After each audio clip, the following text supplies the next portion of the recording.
Hi everyone, Gary Tucker here for Advancing with Watercolor. So I'm using the coffee shop as my motif these past weeks. Something I really enjoy is to go into a coffee shop. The ones in my neighborhood are just fantastic. Have a coffee, watch life go by, do some sketching, some thinking. I find it just so invigorating.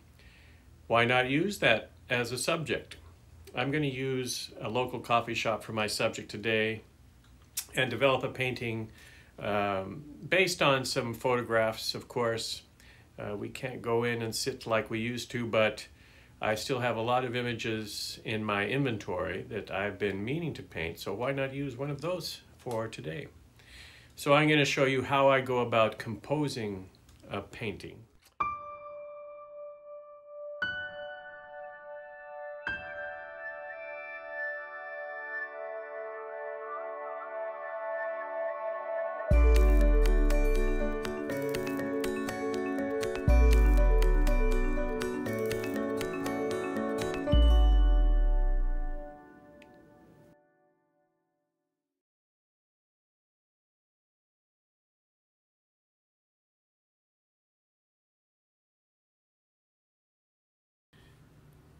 In front of you, you see the drawing that I'm using for my image.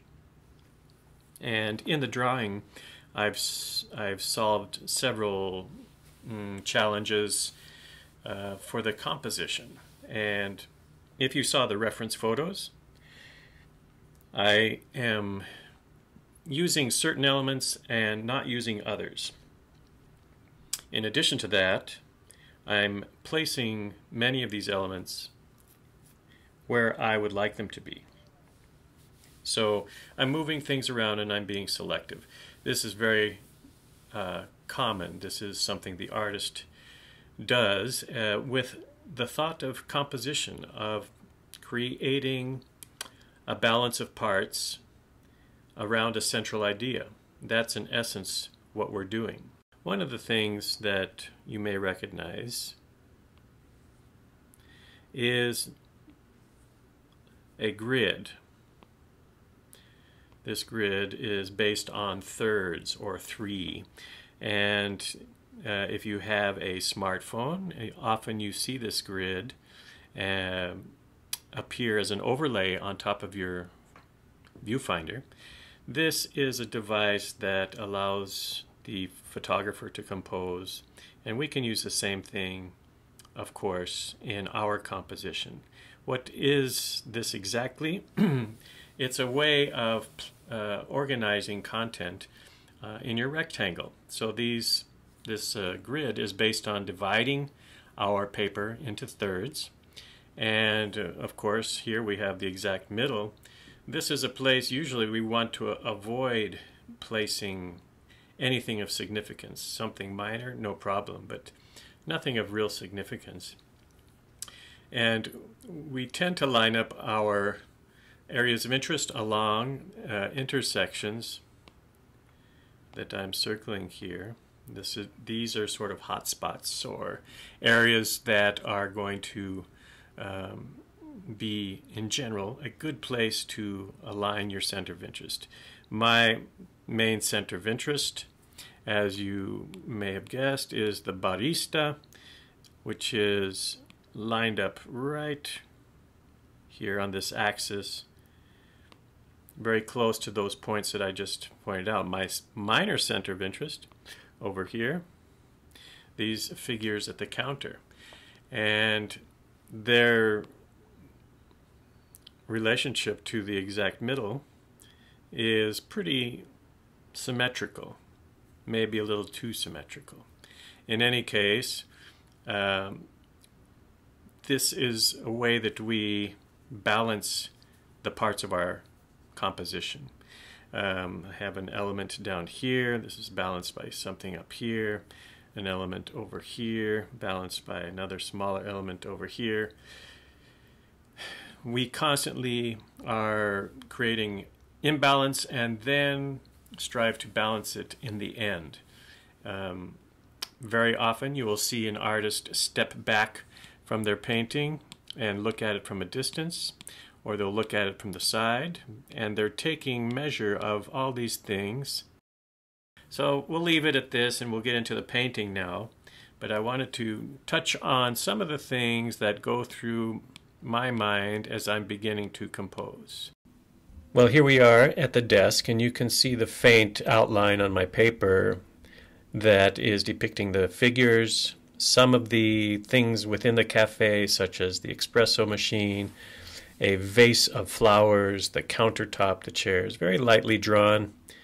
And the first thing that I want to do is begin to create the atmosphere, which for me means starting to really suggest or create a foundation for the way that light is entering the scene. And I'm going to do this in a wet sequence, whereby I'm using a large mop brush, first of all to wet the paper, and secondly to start to place color into that wet area. This gives me the advantage of being able to go very dark, very rich, while still maintaining a soft edge. And that soft edge means that it's not as it doesn't stop our eye as readily. It allows the eye to continue to move. So the soft edge is important in this wash, and I'm using it to show an angle of light. At the same time, this is going to act as a sort of directional towards my figures because it's coming in at an angle towards where they're standing. So the process is very quick and simple. I'm going to approach the upper part and then the lower part. And I started by wetting the paper. As you see, that faint pale wash is the upper section where I've dropped in just a layer of water, and now I'm working into it with mid-size mop brush, but rather thick color, and I'm using sepia, sometimes a little extra burnt sienna. This helps me to control the flow and gives me the sort of color, that warm color that I like. I like it, and this is the color that we're going to be using through the whole painting, is basically sepia and a little burnt sienna. So now I'm going to speed up the video and take you quickly through the process of how I create the atmosphere. Bear in mind, paper's still wet, and I'm dropping color in, and look at how gravity is pulling that color down and giving me this angle of light coming into the scene. You can actually already feel an intensity of light moving across the scene. And this wet into wet wash is really one of the strengths of watercolor, something that I use in the early stages to obtain soft edges but rich contrast. And it makes it, great for a foreground element, great for a background element.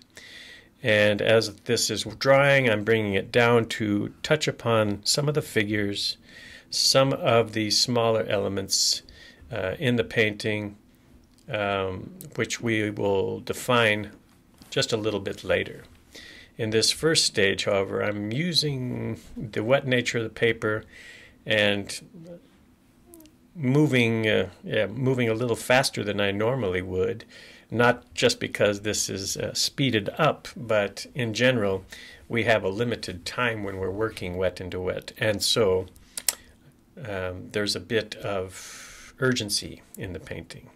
So let's move back now to a more quiet and methodical stage where we can start to build up our figures, the main characters, the story element of our painting. We have the atmosphere established, and we can proceed on dry paper. You can see that the color has paled quite a bit from that first intensity, and it's something that we start to anticipate. The more we work with watercolor, we begin to have that idea that yes, this is going to pale, so I can go a little bit darker than I might think. Using a different brush now also. I'm using a Sablette that has a nice point, and it's quite large. In fact, it's a number 16. This enables it to carry quite a bit of pigment from the palette, and still at the same time it does hold a nice point. These two features are something that the watercolorist really appreciates. If your brush can carry a large amount of pigment and at the same time give you a fine point for detail, it's a big advantage. So I'm working outward from the figure using that same tone, that same medium dark, and I'm working towards the left where there's a space in the counter. I'm working towards the right, also a space in the counter, which becomes the espresso machine in the back, building the other figures, the customers that are seated at the counter, all in this tone, sepia mid-strength.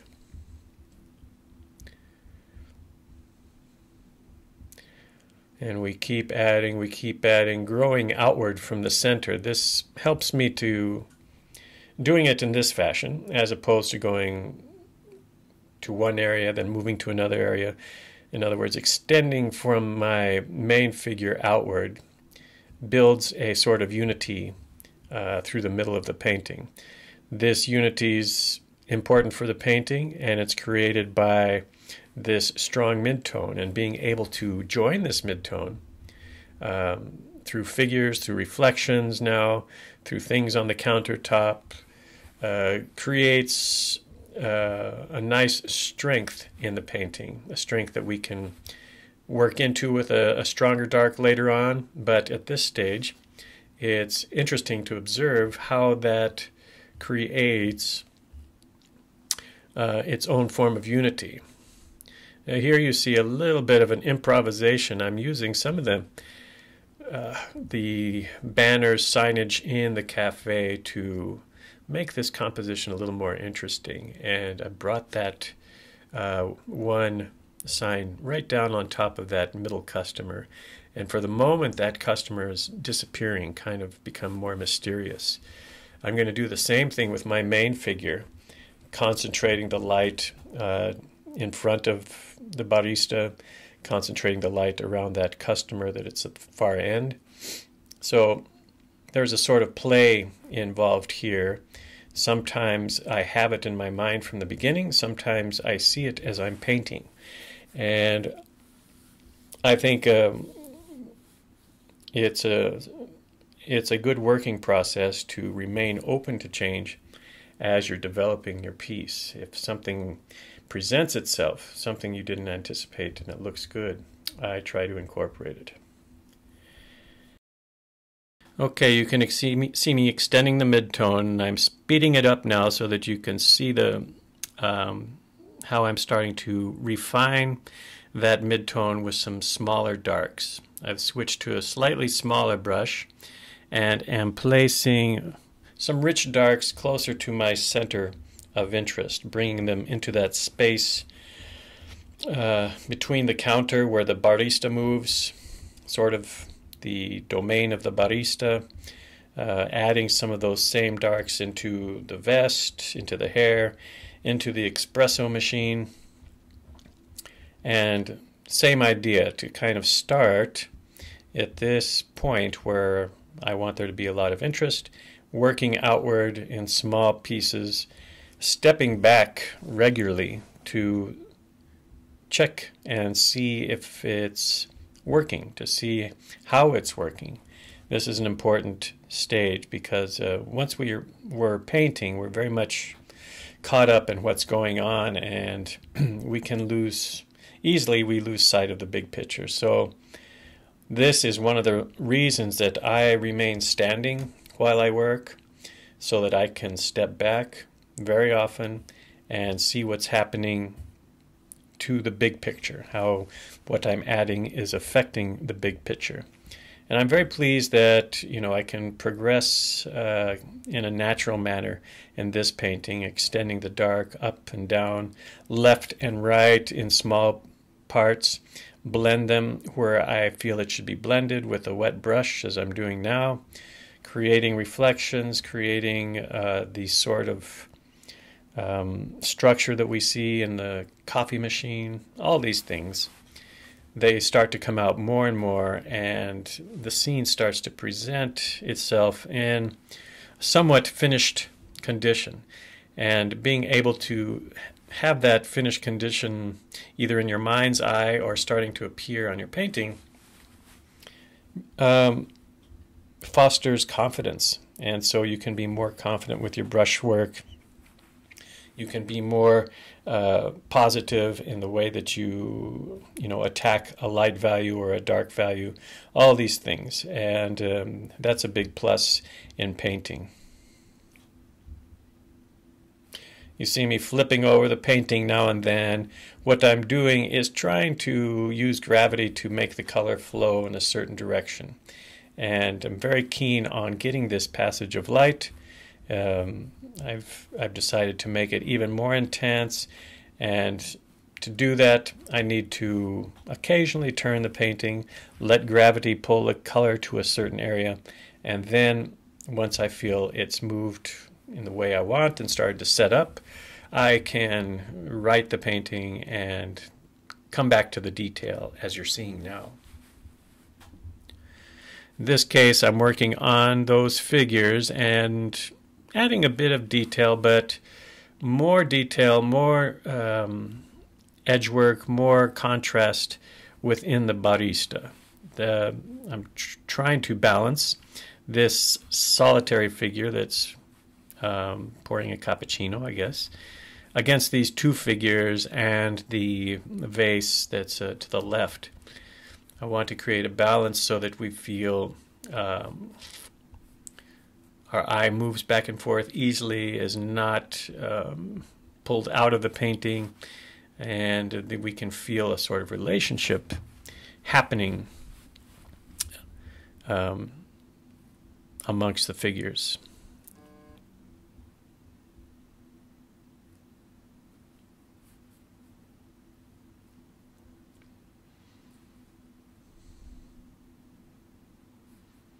While the paint is wet, it's one opportunity to add perhaps a little richer color, a little thicker color, and have it spread out or have the edge remain soft. And that's what I'm doing at this stage, is just adding a little richer color. And now you see I'm picking up some paint and kind of flicking it very quickly. I didn't know I could move that fast. Flicking it to create a sense of the bouquet. I don't want to paint individual leaves. I would rather create this in a more natural, organic way, and sometimes flicking the paint in this manner helps to do that.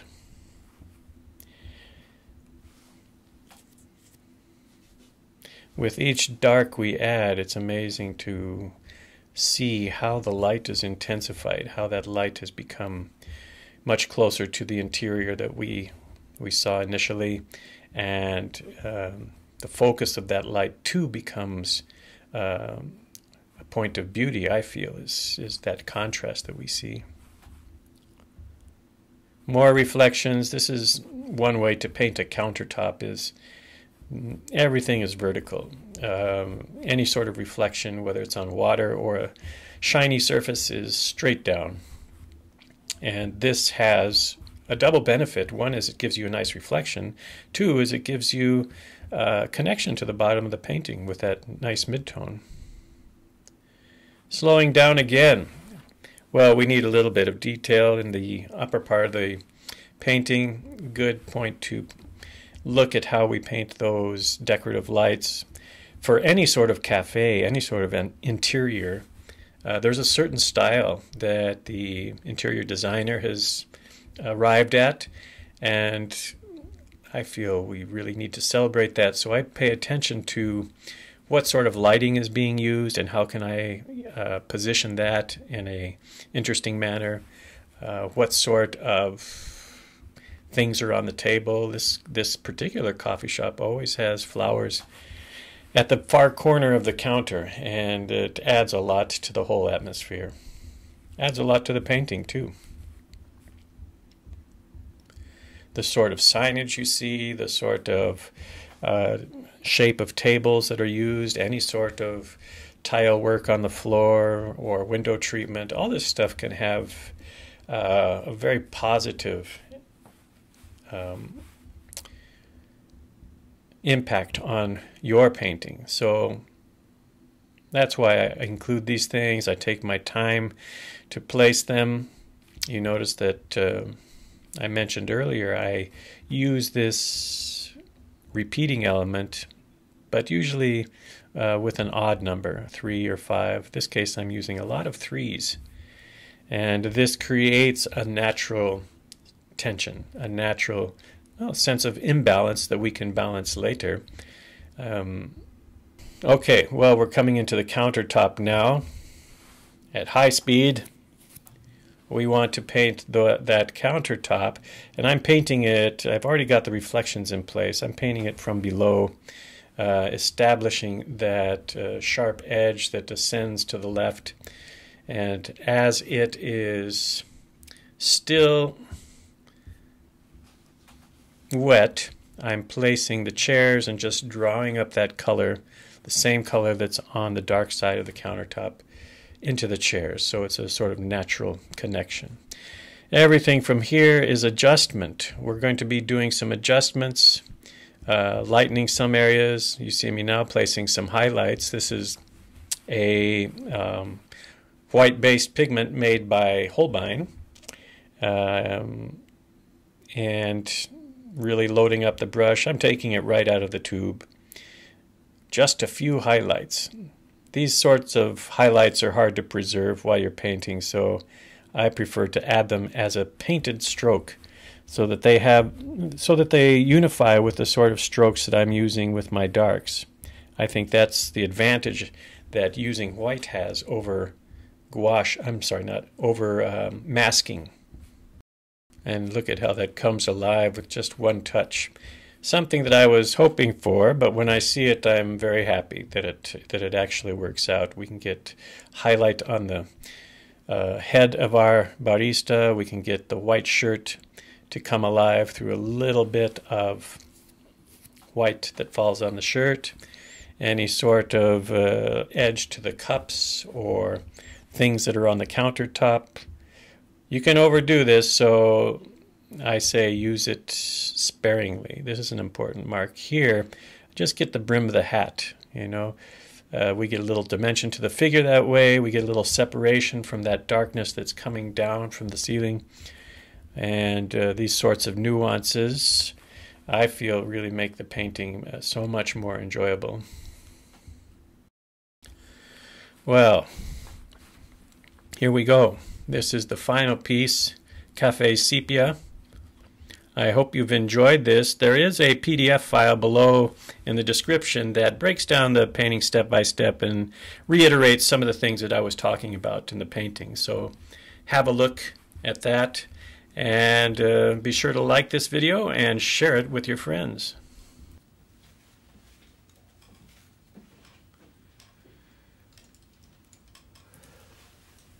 Well, that about does it for today, and hope you enjoyed this session where we talked a little bit about placing things in our painting. Do we accept what's in front of us? Do we just follow what's in front of us, everything there, copying whatever's in front of us?